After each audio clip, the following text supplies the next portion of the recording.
Welcome everyone to another episode of the relaunch of the MASFAAmeUP podcast. We are the unofficial podcast of the Midwest Association of Student Financial Aid Administrators. I'm one of your co-hosts and founders, Emily Hainham from the University of Missouri, and also the current MASFA president-elect.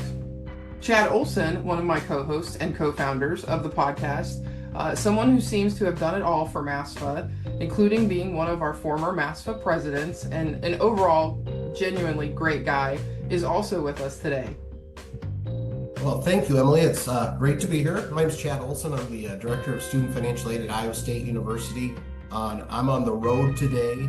I'm helping with a nonprofit fundraiser in the other part of my life, but I'm in a hotel room. I'm not being held hostage.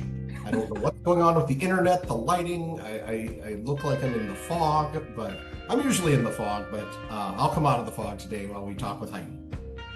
Also with us today is the newest member of our podcast crew, our third co-host, Alex Delanis, who also seems to be a guy that can just kind of do it all and has had many MASFA jobs, is currently the finance task force chair, I think the research chair, has volunteered on the state level, been on the NASFA board as treasurer, and now transitioning to delegate, I believe. So, Alex, welcome. Thank you, Emily. I'm just bored. I need stuff to do. I mean, financial aid, they don't give us enough to do. So I'm just always looking for something else. But no, that's where I find my joy. I'm having some fun and I'm excited to be here and it's so excited to talk to Heidi. Awesome. Yeah, so speaking of Heidi, we're really excited and proud to have a very special guest with us today from our own Midwest region, a truly magical and amazing female leader and mentor to so many of us in the financial aid profession. Also a former MASFA president and many other positions. And of course, our current national chair, Heidi Carl. So everybody give it up for Heidi joining us today. Heidi in the house. Morning, everyone. I'm super excited to be here.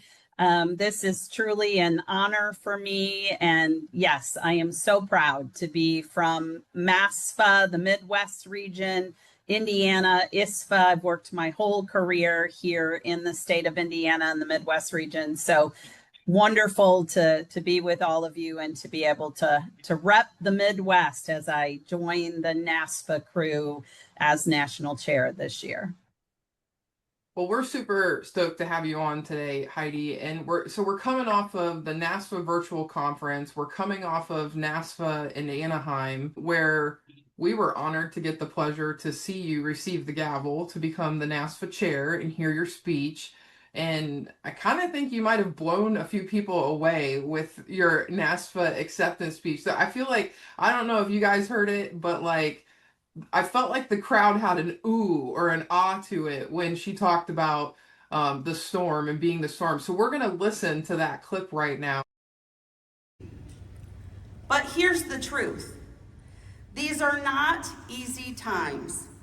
We're navigating a landscape of shifting regulations, tightening budgets, rising student needs, and policies that sometimes feel, well, let's just say, a little out of touch. But despite all that, here we are, still showing up, still advocating, still finding ways to serve our students. That says everything about who we are. Last year, Christy reminded us, and she just talked about it again, to be the light and to stay resilient. I've thought a lot about that throughout the year because it's not just about surviving the chaos, it's about shaping what comes next. That's where we come in. So here's my vision for this year. Let's stop just weathering the storm. Let's be the storm. The kind that moves the needle, that demands to be heard, and that makes people finally ask, wait, what do the financial aid folks think?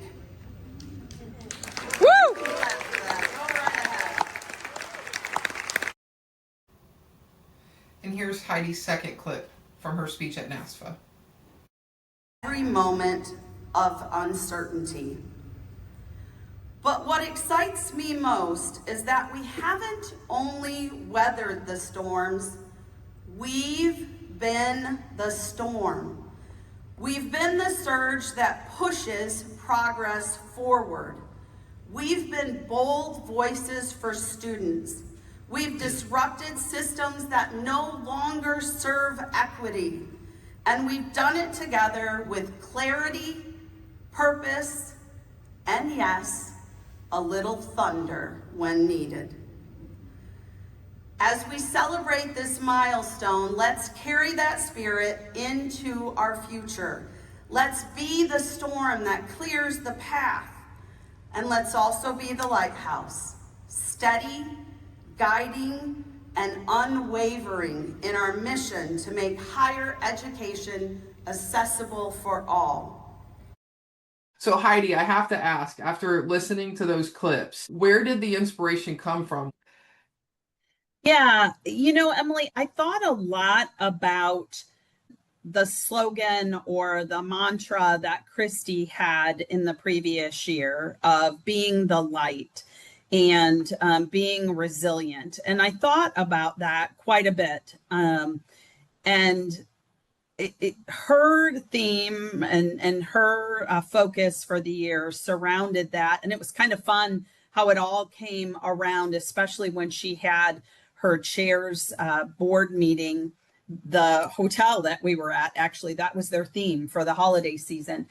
And I wanted to kind of continue that thinking, and especially knowing that we were in the midst of the reconciliation work that the House and Senate were doing, and knowing that probably soon after we left the NASFA conference, we were going to be handed a whole new set of, information and policies that were going to need to be implemented.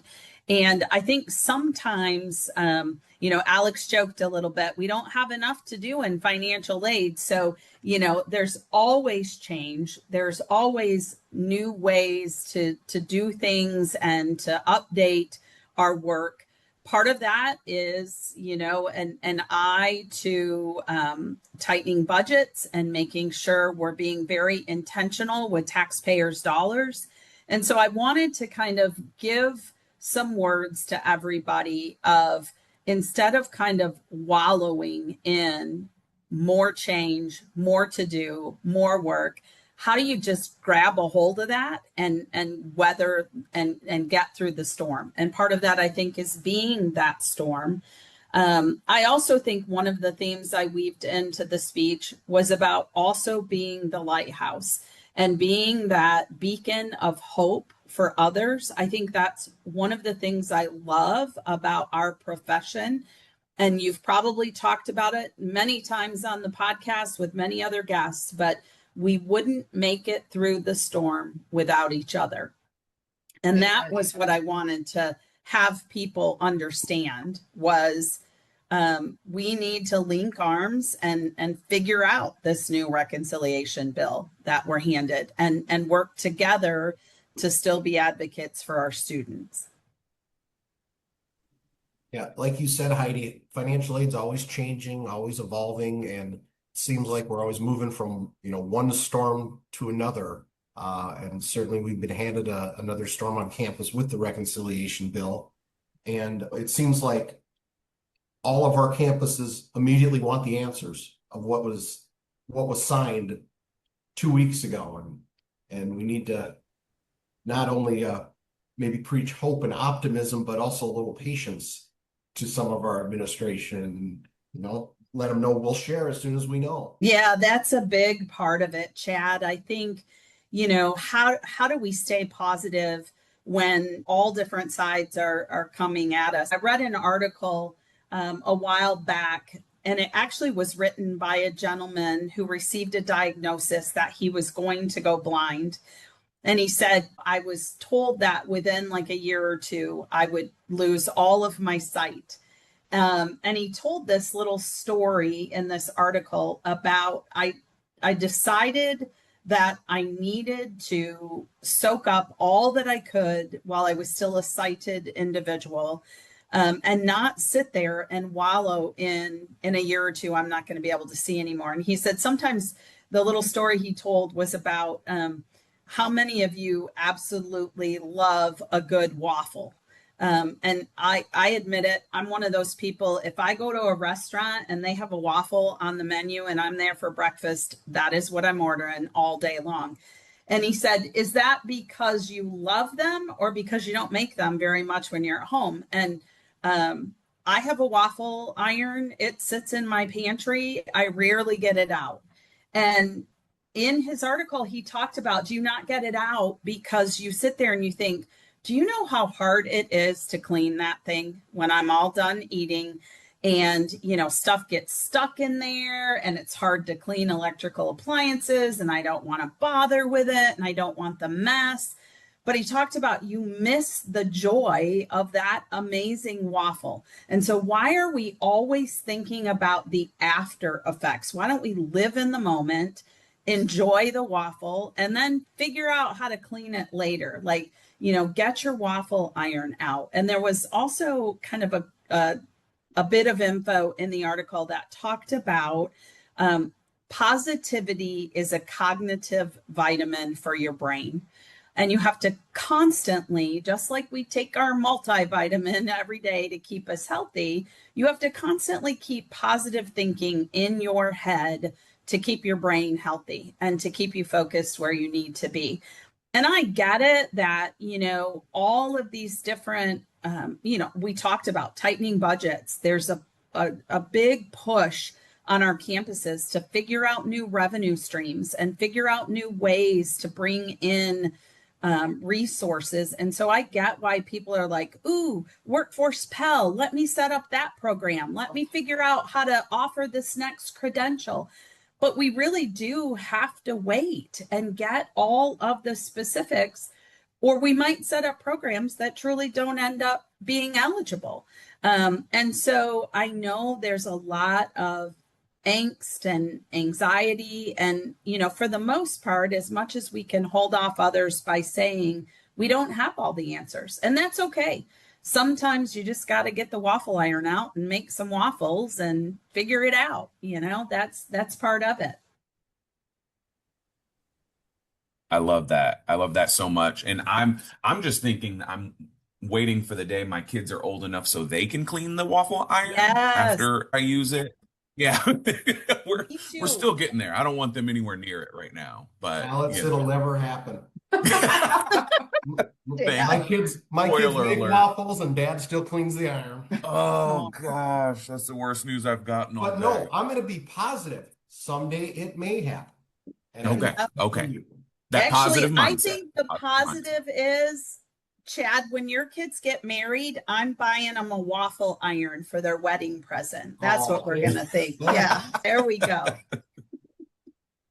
Love it.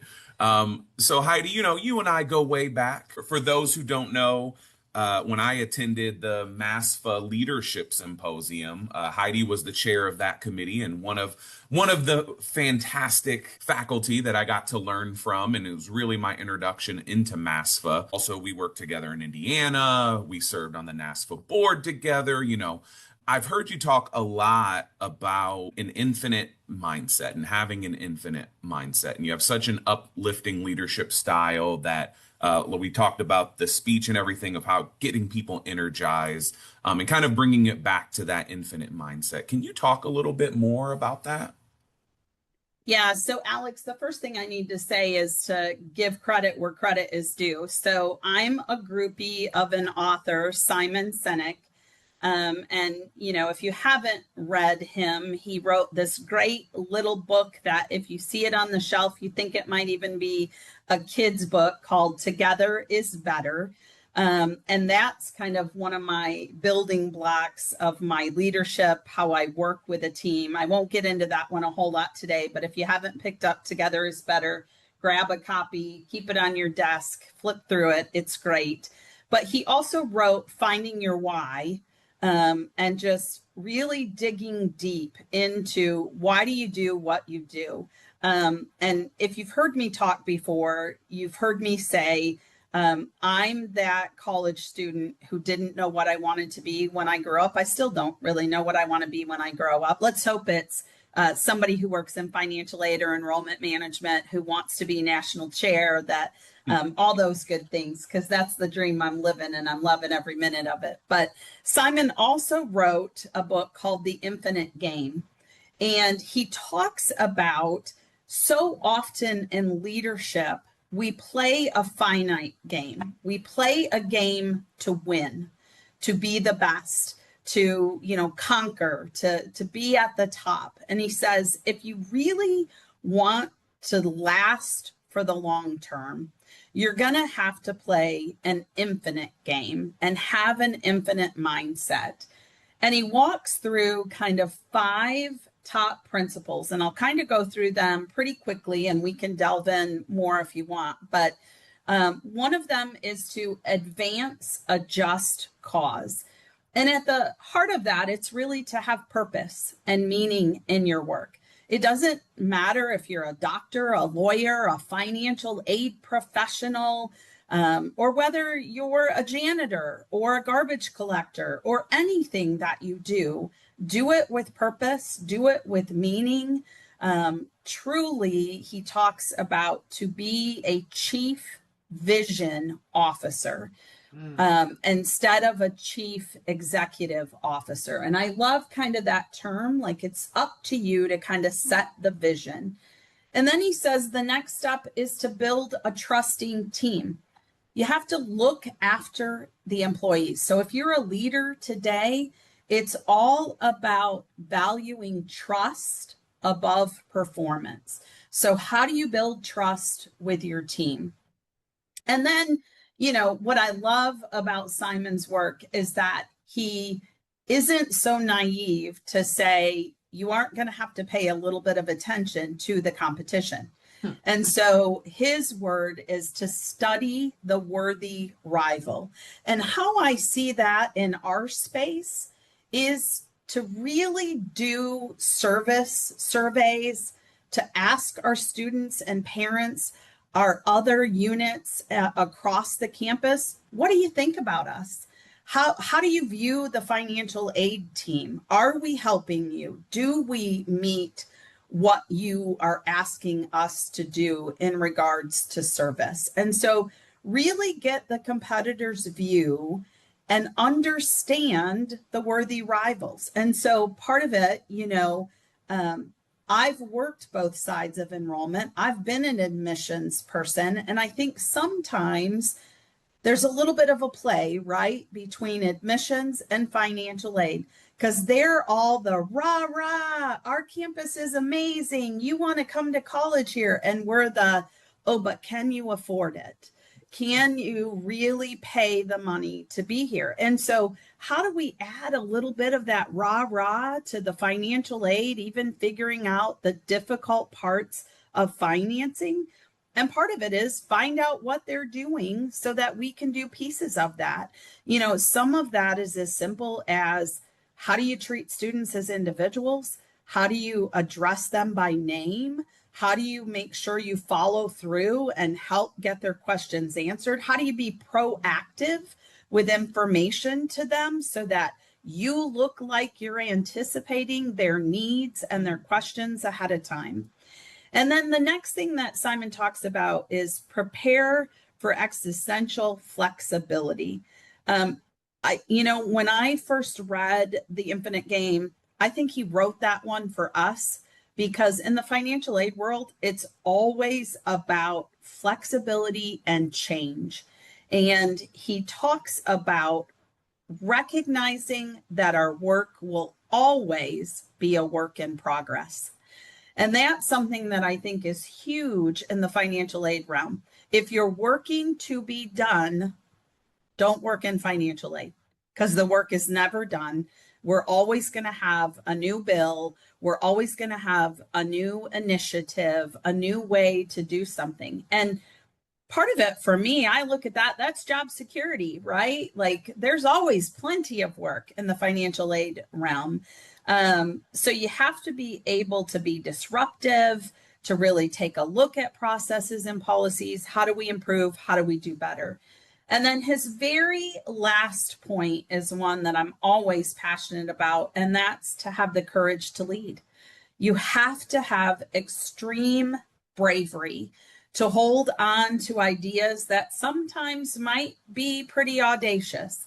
You know, when we think about how are we going to wrap our arms around everything that's in that reconciliation bill and get it implemented by July 1, I mean, we don't even get 365 days to make it happen, right? Like it did get signed on July 4th, so we're just short by a few days. But like Chad talked about earlier, there's so many questions and so much that we don't know. But we have to have bravery, we have to have positivity, and we have to see our infinite work as a catalyst to move us forward.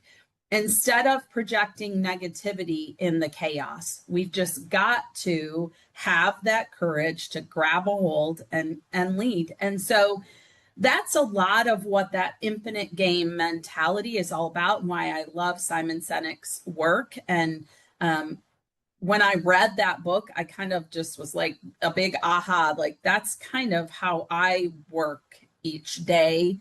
And try, you know, do I hit every single one of those goals and points every day? Absolutely not. And they're all a work in progress for sure, but trying to keep them at the focus for sure is a big piece of my leadership. I mean, there is so much to unpack in all of that. I feel like I mean, I'm like, how quickly can Amazon deliver this book right now? Like, just because you I'm touched on ordering so right many right things. now. You are. Yeah, I yeah, love I'm it. just ordering I'm there all of with his you, books.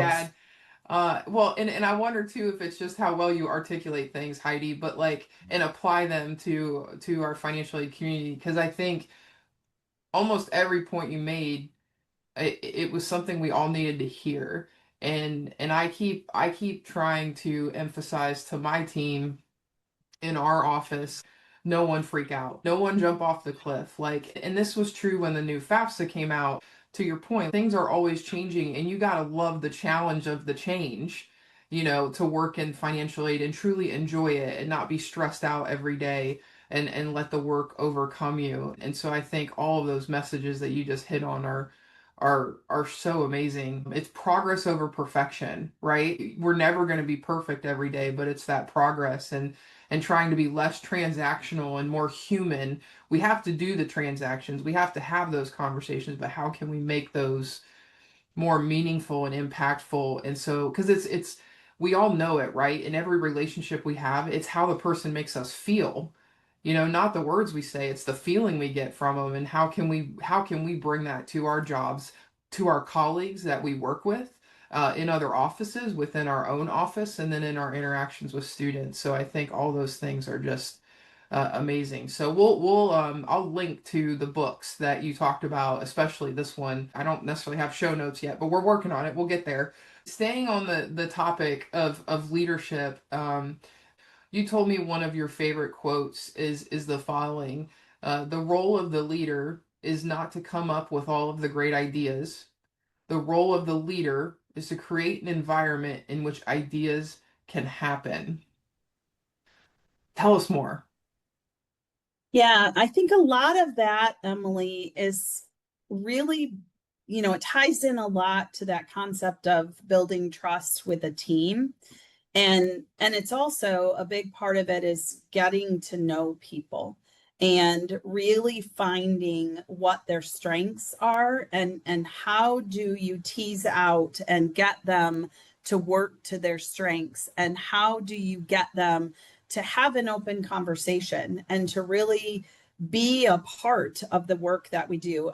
I don't think that one's a real difficult lift in the work that we do, because the students that we meet with and see every day, kind of tug at your heartstrings and get you to recognize why do we do the work that we do, is because we want to be able to help them. We want to be able to work with them through their financing and be able to afford their college education. And for many of us in this field, it's because we know somebody helped do that for us.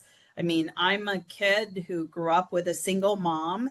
And I remember that first visit to the financial aid office with my mom to fill out the paperwork that we needed to fill out to be able to understand. In my household, I am not a first generation college student. My mom actually had her master's degree. Her father was very strong in requiring education.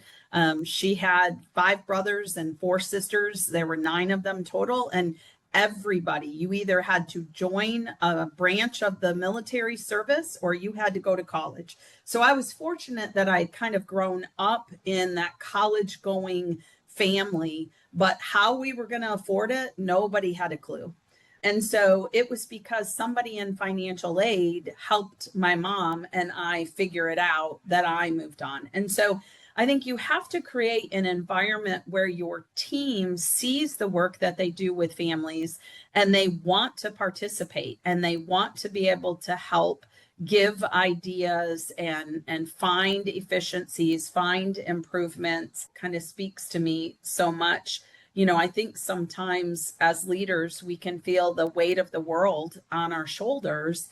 And we have to recognize that it doesn't have to be all about us. We have leaders amongst us in every single position on our teams. And so how do we let them shine? How do we let them take ownership and be able to come up with great ideas and new ways to improve or to serve our students every day? Yeah, sometimes it can feel lonely in a leadership role, especially because you're the only financial aid director on campus. Like, I mean, you have your team, but we have bad days too. And sometimes we need to have that outlet as well. I mean, that's a tie into MASFA in my world, because having the great network of people to rely on to help us through those days is mission critical. But yeah, thank you for sharing that. Absolutely. Heidi, thank you so much for all you've shared with us today. I mean, it's been very inspiring, as was your speech at NASFA. And like I said, I got 4 Simon Sinek books coming to my house right now. So, and I remember you talking about Together is Better years ago, and I picked that one up and I've shared that with people in our office. So, but can you share what it's meant to you to do association work at the state and regional and national level? And, we all know we get benefits from it, but we also have the opportunity to give back. And I know that you look at it as giving back and mentoring the next generation of financial aid administrators. What does that mean to you? Yeah, Chad, I think that's at the heart of why I do volunteer and give time. It is a lot about that mentorship and that legacy that you want to leave. I truly, the friends that I have in the association are my family. And they are the ones who help to create those positive, good memories that I am able to constantly feed to my brain to help me continue. It was kind of like Emily said, our roles can be lonely roles sometimes. There is only one financial aid director typically on a college campus. And yes, we have other friends in enrollment who are after the same goals that we are, to enroll a class and watch them graduate 4 or 5 years down the road. But it isn't quite the same sometimes as we look at the variability of the work that we do. Everything from the social justice work that we do with, professional judgment and dependency overrides, to compliance and figuring out policies and budget management and on down the line. And so what ISFA, MASFA, and NASFA have given me in colleagues and confidants and just counselors, to be honest with you, people who are there when I have tough days, or I say, guys, I'm stumped. How did you figure out this rule or this regulation, or what are you doing on your campus? I think that's one of the things, like I said, I dabbled for a few years in admissions and I love that work. And I always try to be an advocate for the university or the college I work for. But what I love about the difference in the financial aid realm is we don't really have so many trade secrets that we can't get together and figure things out with each other. But I do think the biggest draw for me with association work is the ability to inspire the next generation to do the work that we do. You know, you heard me talk about remembering those financial aid folks at Western Michigan University, a shout out, go Broncos, who helped me figure out how to get a couple degrees. And you know, I want to make sure 20, 30 years from now, there are people who continue to do the work that we do and continue to help students in higher education. Part of it, I believe in education too. I believe that it improves your life. I believe it improves your family's lives, your children's lives. I believe it improves communities by helping people to be able to build knowledge and be better citizens as well. And that's part of, for me, the association work is like a civic calling. You know, early in my career, I also participated in Kiwanis for about 4 or 5 years, and it was wonderful. I love the Kiwanis Association, and had I been able to figure out how to balance it all, I still would probably be a part of them today. But it's all about, how do you form community? How do you give back? And, you know, so on those lonely days, you remember I'm not alone. There are people all across the country doing what I do. And it's just a matter of pulling up the directory in one of those 3 associations. And who am I going to call? Who am I going to email? Who am I going to text? Because I know they'll be there, even if my text is just, today was hard. And some days that is all the text is. Now, there are some days it was, today was amazing. And let me tell you why. I do hope, you know, I mentioned graduation.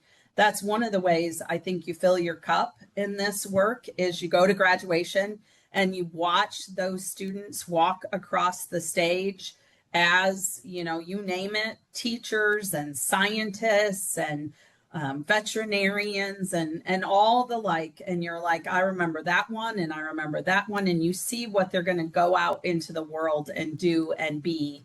And that's pretty amazing too. But for me, you know, often we sit around when we get together as the board of an association and we say, what are we going to do for our members? How are we going to serve our members? How will we provide services for them? And that's super important.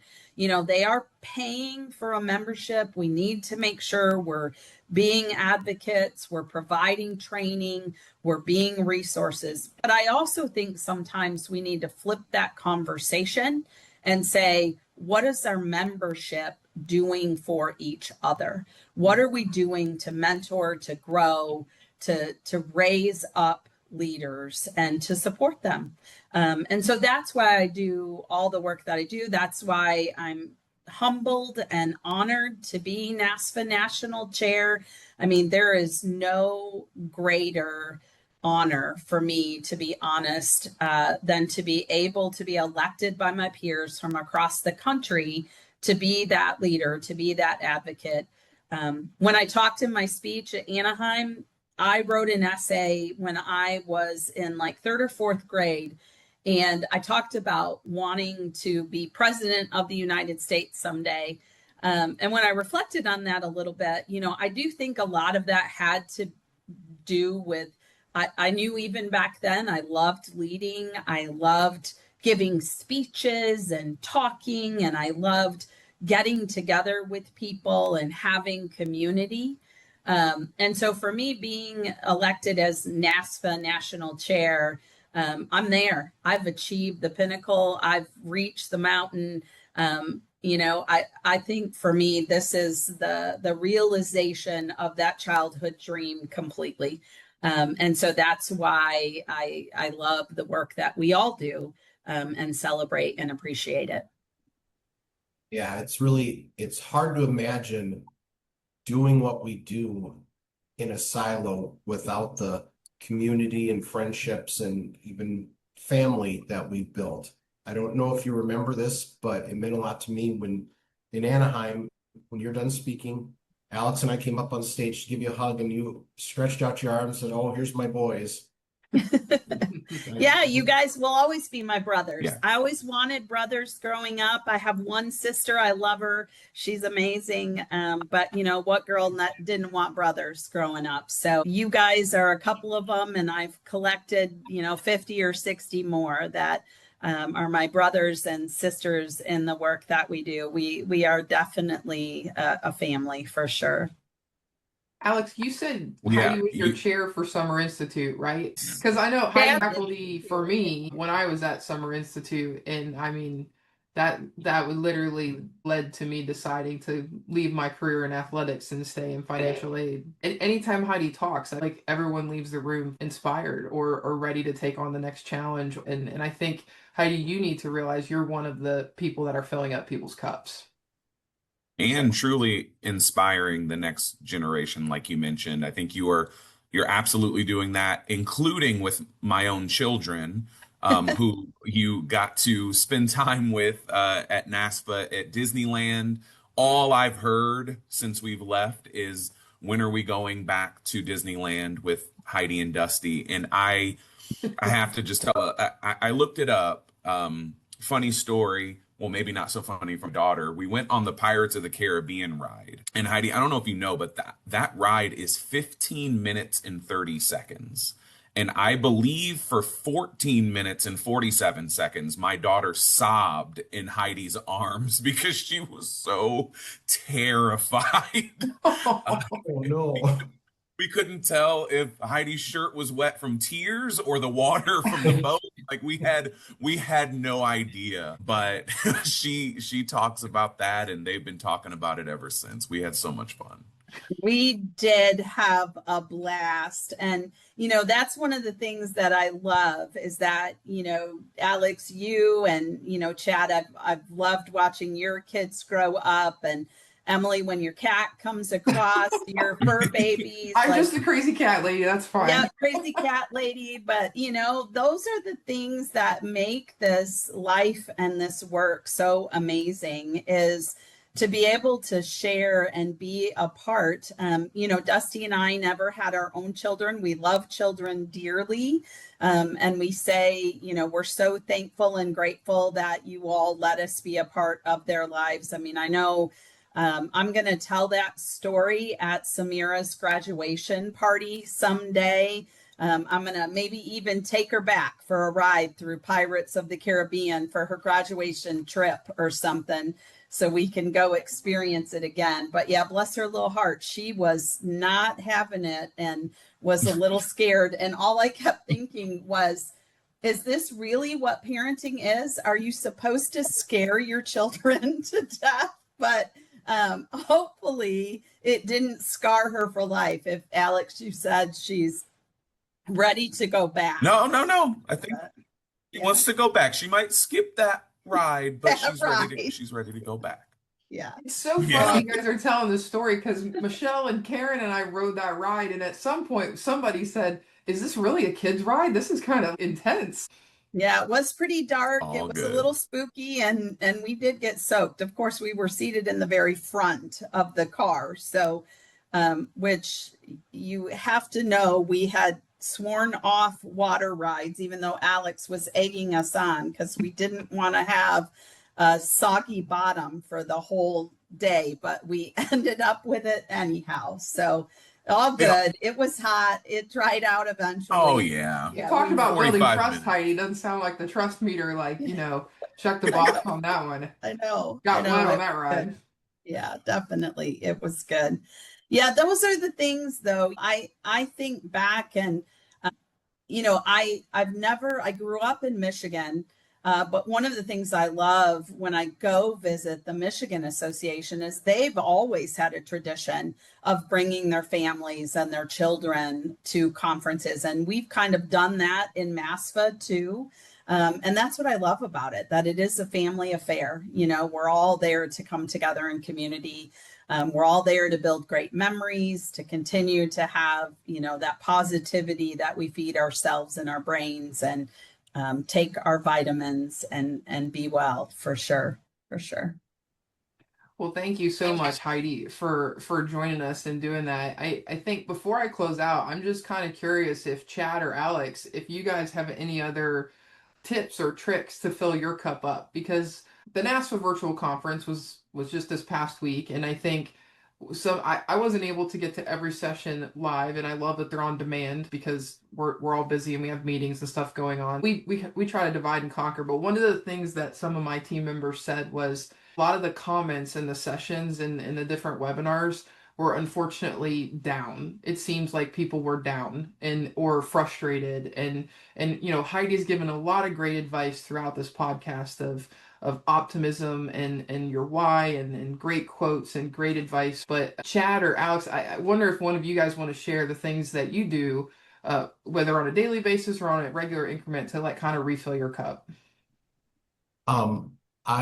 You know, like Heidi, I really enjoy my association work because you have the opportunity, especially like through Summer and Student Leadership Symposium, to get involved and mentor people and maybe just get them enthusiastic about our profession. I've had people talk to me and they have the same story that you did, Emily, about going to Summer Institute and then just kind of catching the financial aid fever. You know, one thing I just picked this up within the last month. You guys know it's been kind of a trying year for me. I was talking to our friend Melissa about how, you know, sometimes you get the Sunday scaries, right? Where you don't want to go back to work on Monday. And she talked about how people in her office kind of look at things different. Some are like energetic by the end of the week, by Friday. And she's like, I'm always energetic on Monday because it's a new week and there's new hope. So I took a little note. I write, make Monday hopeful. I taped it on one of my monitors and I just look at it, and it has helped. You know, it has helped kind of with that anxiety. Sometimes some of us struggle because it is so overwhelming. And also, like Heidi, I really try to remember myself and then share this with my team that our jobs sometimes are really transactional. You know, we're just taking phone call, answering emails. But to the people we're working with, it's not. It's life-changing. We are literally changing the course of people's lives, and that's a pretty awesome responsibility and one we shouldn't take for granted, and, you know, be thankful that we're given that ability. Yeah, well said, well said, Chad. And I can just add, don't don't forget to spend time celebrating all of the successes we do have in our offices and in our teams and in the community. Someone in the office got a NASFA credential, celebrate it. We just automated this one thing over here, celebrate it, acknowledge it in staff meetings, acknowledge it in the Teams groups or Slack groups and things like that. So, you know, you're thinking about like, yes, we have this stuff over here that's looming and all of this bad news, but if we add all of those small successes up, even into the big ones, you know, I think that helps with the positivity. And then even with, I try to pull the positives out of everything I can, you know, even with the budget reconciliation, like there were some things that came through in there from a FAFSA formula standpoint that we've been advocating for, right? Since FAFSA simplification, some things that got corrected. So even just trying to pull, you know, what positives you can out of bad situations is something I'm always trying to do that helps a little bit. Yeah, Yeah, I agree, Alex. With, you know, Iowa being a very rural community, we're definitely celebrating the farm piece, you know, going back in. Then also I celebrated, hey, they didn't get rid of subsidized loans. Yeah. It was on the table. Yeah. Celebrate It was on the table. So or the yeah. Pell full-time changing, like so there were things that, I mean, it ended up compromising, and we don't love everything, but we got to find the positives, like you guys said. I'm an solutions person. So like if there's a problem, I just immediately just jump right into, okay, so what are the options for solutions? And then sometimes I have to ground myself and be like, okay, it's time to just listen and see how people are feeling, because I sometimes skip over the feelings, and that's something I work on every day. But one of the things that grounds me is I have the little box of different quotes that's on my desk, and one of the ones that it's been on a lot through the new FAFSA is it just says there's always a way, and it's like, just take a deep breath. We don't have to figure it all out maybe in one day, like, and just how do we break it down into smaller pieces, and how do we stay positive and just find the way? And if we do it together, we can do it. If we're all working as individuals, we can't. We got to all be rowing in the same direction in our boat together. And so we really try to emphasize that. And I said this when I was chatting with Tim Maggio, and a quote that's always resonated with me is if you can't get out of it, get into it. And how do we apply that to our jobs? Because it's not worth having the Sunday blues. It's not worth it. Like, you know what I mean? I don't want everyone coming in stressed every day. So how do we figure out how to readjust our mindsets on that? Control what we can control. Stay in our lane, control what we can control. And also, I said this to our team the other day when this was passed and we had some anxiety and people were a little nervous. Like, our jobs are not to create social policy or social change for the whole country. Our jobs are to help the students in front of us with all the tools that we have in our toolbox, and sometimes those tools change. Right now, some of those tools are changing, and it's going to be okay. We're going to figure out what those tools are. New tools are going to emerge. Like, we're going to be okay. And I think that message was important for our folks to hear. But okay, well, Heidi, again, thank you for being one of our amazing guests on the MASFAAmeUP podcast. To all of our 2 loyal listeners that we have, thank you out there, shout out. Thank you for coming out for another episode of the unofficial podcast of MASFA. A couple reminders: the 2025 MASFA annual conference is coming up this October 12th through the 15th in St. Charles, Missouri. Woo! Go Missouri! The theme is Lean on Me, and I know Michelle Tramey and the program committee are working really hard, and they've put together so far a wonderful program. So we talked about all the benefits and refilling your cup. I hope everyone can come out and join us there in October at our annual conference. Also, don't forget, MASFA has amazing webinars. Part of your membership is that we have webinars that go on throughout the year. Carrie Gilbert and the Professional Development Committee for MASFA have been awesome. They've created wonderful content. If you didn't get them on the first watch, you have them on demand as part of your MASFA membership. So don't forget about that. And we have a couple more coming up. One July 17th about leveling up and mapping out your financial aid, your path in financial aid. And September 8th, succession planning.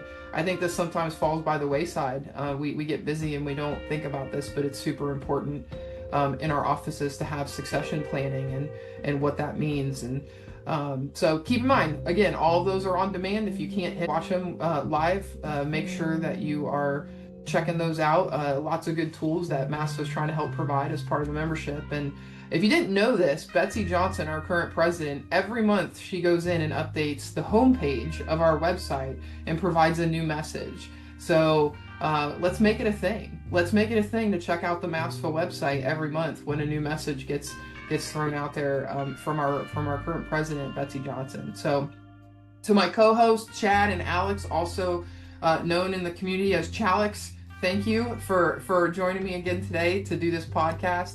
Madam NASFA Chair Heidi Carl, you're a great friend, a great mentor to so many people, to MASFA and beyond, and we really, really just thank you for joining us today and creating this amazing episode. Thank you all for this amazing honor. I am such a champion for the work that you 3 do as well. Thank you for your dedication and service and hosting the podcast. It is needed, it's important, and even if it's just for those 2 listeners, we're all out here. So keep on. We're going to grow them with you on as a guest. We're going to grow them. Love you all much. Thank you.